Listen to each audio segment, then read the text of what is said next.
माननीय अध्यक्ष जी, जो लोग इतनी बातें करते हैं, सरकार इतने सालों तक चलाई है, मैं ये नहीं मानता उनको किसानों की दिक्कत का पता नहीं था या उनको समझ नहीं थी। पता भी था, समझ भी थी, और उनको मैं उन्हीं की बात आज याद कराना चाहता हूं। ये मौजूद नहीं है, मैं जानता हूं, लेकिन देश के लिए समझना बहुत जरूरी है। मैं एक कोट पढ़ता हूं।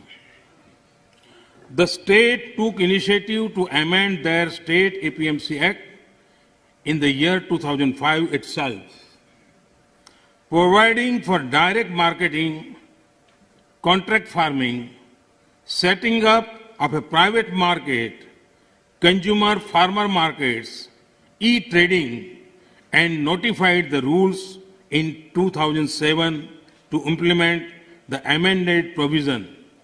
In fact, 24 private markets have already come up in the state. ये किसने कहा था? ये एपीएमसी एक्ट बदल दिया है, इस बात को कौन गर्व से कह रहा था? 24 ऐसे बाजार बन चुके हैं, इसका गौरव कौन कर रहा था? डॉक्टर मनमोहन सिंह जी की सरकार के कृषि मंत्री श्रीमान शरद पवार जी गर्व की बात कर रहे थे। ये उनका कोर्ट में कह रहा हूं। अब आज एकदम से उल्टी बात कर रहे हैं, और इसलिए शक होता है कि आखिरकार आप किसानों को भ्रमित करने के लिए रास्ता क्यों चुना है?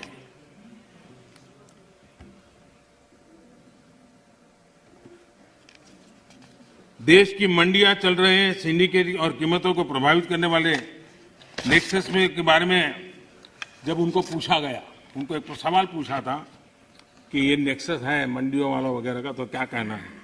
तो शरद पवार का एक दूसरा जवाब है, वो भी बड़ा इंटरेस्टिंग है। उन्होंने कहा था, किसानों के बचाव के लिए ही तो एपीएमसी रिफॉर्म को प्रमोट किया जा रहा है, ताकि किसानों को एपीएमसी मंडियों का विकल्प मिले। जब ज्यादा व्यापारी रजिस्टर होंगे तब स्पर्धा बढ़ेगी और मंडी में सांठगांठ इससे खत्म होगी।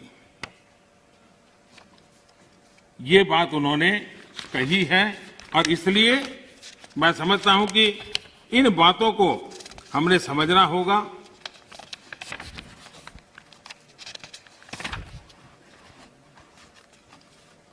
जहां इनकी सरकारें हैं अलग अलग, जो सामने बैठे हुए मित्रों की, उन्होंने भी कम अधिक मात्रा में इस कृषि क्षेत्र में रिफॉर्म करने का प्रयास किया भी है, और हम तो वो हैं जिन्होंने 1500 कानून खत्म किए थे। हम प्रोग्रेसिव पॉलिटिक्स में विश्वास करते हैं, हम रिग्रेसिव पॉलिटिक्स में जाना नहीं चाहते हैं। और इसलिए, और भोजपुरी में तो एक कहावत है, कुछ लोग ऐसे हैं, भोजपुरी में कहावत है, ना खेलब ना खेल देव, खेलबे बिगाड़ब। न खेलूंगा न खेलने दूंगा, मैं खेल को बिगाड़ के रखूंगा।